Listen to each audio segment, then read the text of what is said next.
एकं शास्त्रं देवकीपुत्रगीतम् एको देव देवकीपुत्र एव एको मन्त्र तस्य नामानि यानि कर्मावपि एकं तस्य देवस्य सेवा हरे राम राम राम हरे हरे हरे कृष्ण कृष्ण कृष्ण हरे हरे। बोलिए योगेश्वर श्री कृष्ण भगवान की जय। आइए, स्वागत है आप सभी का अपनी इस जर्नी पर जिस पर हम चल रहे हैं और चलते चलते अपने चैप्टर नंबर 13 पर पहुंच गए हैं, जिसका नाम है क्षेत्र क्षेत्रज्ञ विभाग योग। ये चैप्टर हमें डिस्टिंक्शन के बारे में बताता है, मूलभूत सूक्ष्म अंतर के बारे में बताता है, जिसमें कि हम इन चीज़ों में सूक्ष्म विभेद करके अपने जीवन में डिस्टिंक्शन किस हद तक कामयाब हो सकती है उसका पता लगा के अपने जीवन को और सफल और सुदृढ़ और समृद्ध बनाने की कोशिश कर रहे हैं।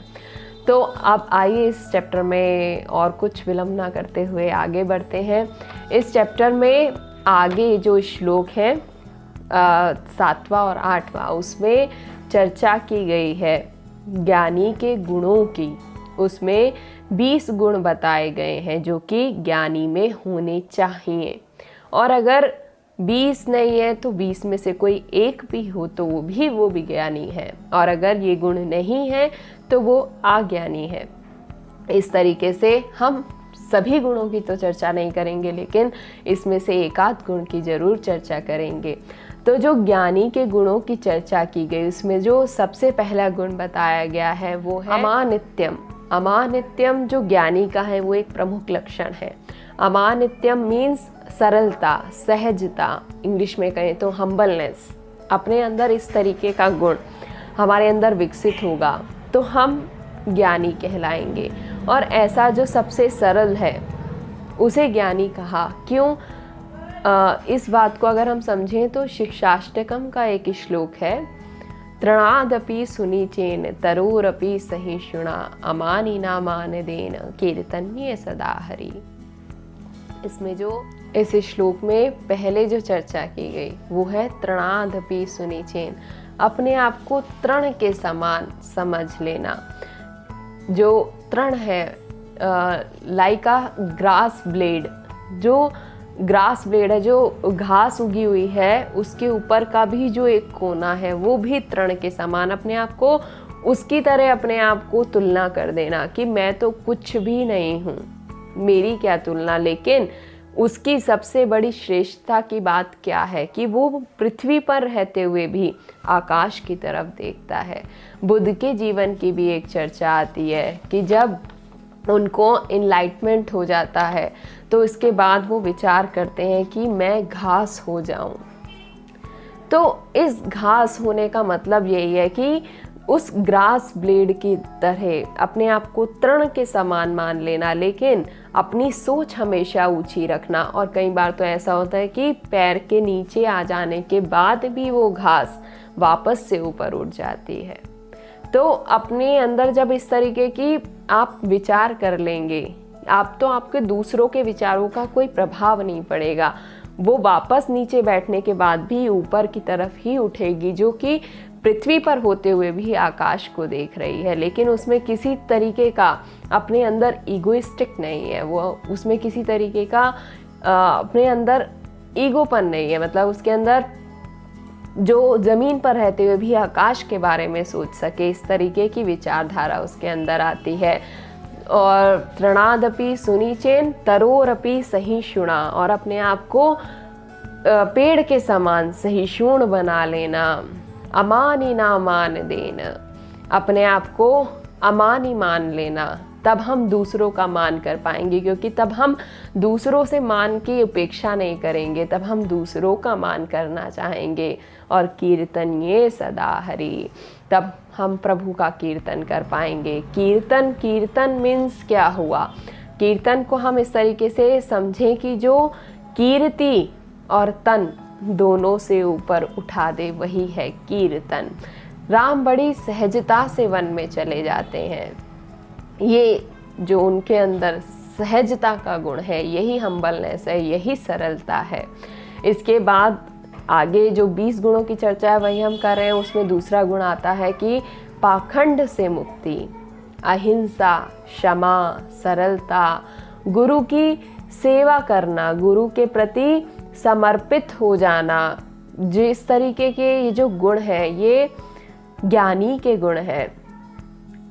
इसमें एक बोध कथा ही आती है कि एक आश्रम में बहुत सारे शिष्य और एक गुरुजी थे। तो एक शिष्य जो था वो अपने गुरु के प्रति इतना समर्पित हो गया कि अब वो उस भाव में खो गया। अब उसे कोई फर्क नहीं पड़ता था किसी से भी। तो एक दिन क्या हुआ कि उसके गुरुजी ने उसको प्रणाम किया तो भी वो खड़ा रहा, उसको कोई फर्क नहीं पड़ा। तो सभी जो आश्रम के सभी शिष्य थे वो उसका विरोध करने लगे, उसे कहने लगे कि तुम्हारे गुरु ने तुम्हें प्रणाम किया और तुम चुपचाप खड़े रहे, तुमने कुछ कहा भी नहीं। तो उसने कहा कि अब तो मैं उनके प्रति समर्पित हो चुका हूँ, अब वो मुझे प्रणाम करें चाहे मेरा प्रणाम स्वीकार करें, क्योंकि अब मैं कोई फ़र्क नहीं समझता हूँ, मैं तो उनके प्रति समर्पित हूँ। जो वो जैसा चाहे वो करें, वो देखें, उनको चाहिए। बस मैं तो अपने प्रभु के प्रति, अपनी गुरु की सेवा करना जानता हूँ। अब उस सेवा में वो जो स्वीकार कराना चाहें वो स्वीकार है। तो इस तरीके से गुरु की सेवा में लगे रहना। और कई बार तो ऐसा भी होता है कि कुछ ना करके भी हम अपने गुरु की सेवा कर लेते हैं। अगर कुछ नहीं भी करने को कहते हैं तो उसको भी सहर्षता के साथ स्वीकार करना, वो भी गुरु की ही सेवा में आता है।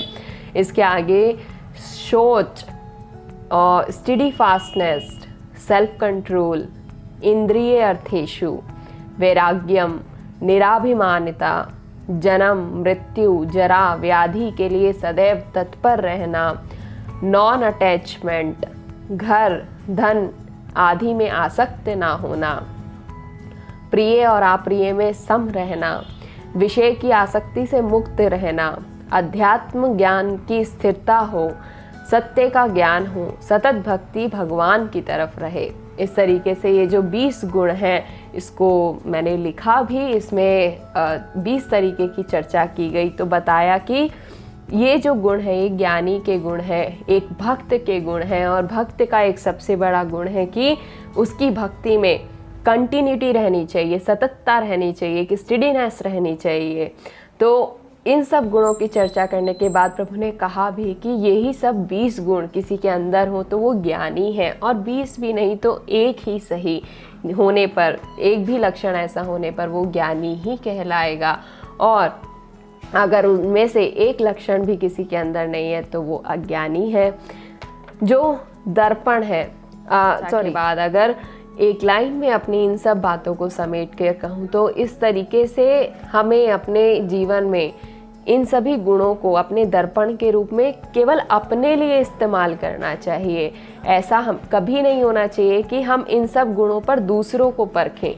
ऐसा करेंगे तो दिक्कत हो जाएगी। ये जो दर्पण है वो केवल आपको सजाए, ऐसा ही होना चाहिए। दूसरों को मत परखिए, दूसरों की तुलना करेंगे तो फंस जाएंगे, तो हमारा खुद का विकास नहीं हो पाएगा। ये सब जो है ये अपनी परीक्षा के लिए रखने चाहिए, तभी ये पूर्णतम वस्तु है, अन्यथा कुछ भी नहीं है। दूसरों से कंपैरिजन और दूसरे को इस पर तोलना, ऐसा कभी भी बिल्कुल भी नहीं होना चाहिए।